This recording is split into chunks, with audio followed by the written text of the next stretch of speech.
We are here to consider the parables of our time.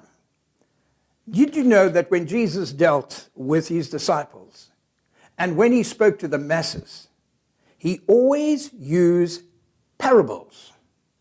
Now, what is a parable? Someone has said parable is a story that comes from heaven but has an earthly meaning. Or some say it's an earthly story with a heavenly meaning.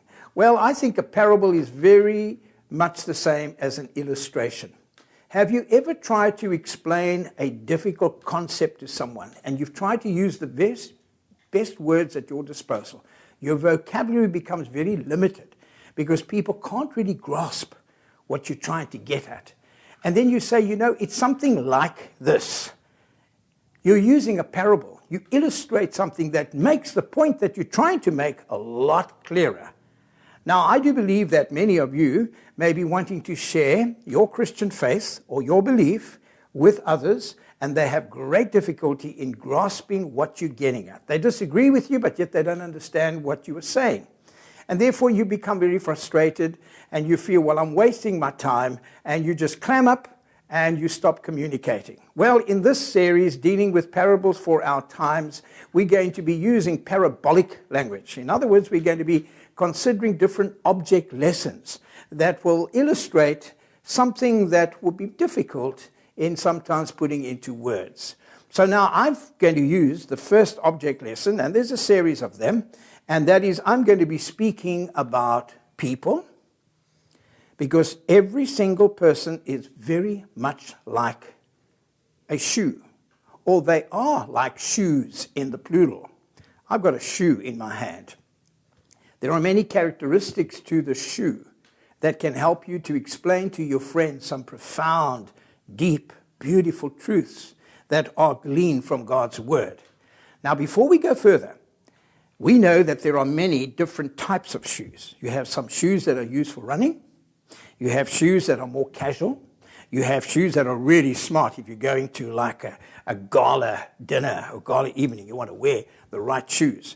And therefore, some people wear shoes just for comfort's sake, and others wear shoes so that they can show their friends that they've got all of the latest shoes on the market, especially those that are designed by designers, like designer shoes. Now, as we have shoes that have many, many different colors, and they have many, many different purposes, so people are very much like shoes. So I speak to you about the gospel according to shoes. Now, when you look at the gospel according to Matthew, the gospel according to Mark, the gospel according to Luke, the gospel according to John, well, today we're going to consider the gospel according to shoes. As there are different types of shoes, so there are different types of people. As we know that there are different colors of shoes, so there are different colors of people. We come from different cultural backgrounds, we come from a different ethnic background, and on the basis of that, the variety is very much like the variety of shoes.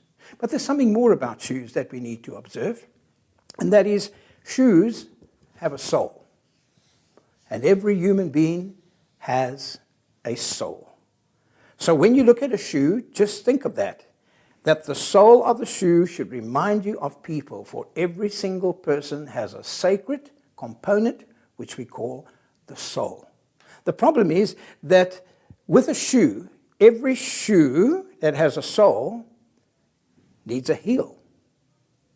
Every one of us need healing to our souls. Each and every one of us need healing to our souls. So we got the soul, and it has a heel, so this soul has been healed. And so every single person needs healing to their soul. Very simple, not so? Okay, now let's take this a bit further. If we in actual fact have a look at a shoe, especially a man's shoe, you have what is called the tongue of the shoe. You see this section? It's called the tongue. Now this shoe has a tongue, but it cannot sing the praises of God. It cannot talk about God. It cannot articulate its feelings about God. And neither can the shoe express through its tongue its character. Yet you and I have a tongue. You and I are able to express ourselves by using our tongue wisely, as the book of James says. So we can use our tongue in a very unwise, imprudent way, which hurts and damages and becomes a means of breaking down someone else and therefore humiliating that person if we use the tongue incorrectly. So the tongue needs to be used properly. Now in the shoe, if I should put the shoe on and the tongue is not in its proper place, it's going to be very uncomfortable. Not so. Exactly the same. If you don't use your tongue properly, you're going to make others around you very, very uncomfortable. So that's a wonderful lesson. Well, we're not going to stop there, because we find out that this shoe also has what is called eyes. See these little holes? They're called eyes. This shoe has eyes, but it cannot see. You and I have eyes, and we can see the magnificent creation and the glory of God.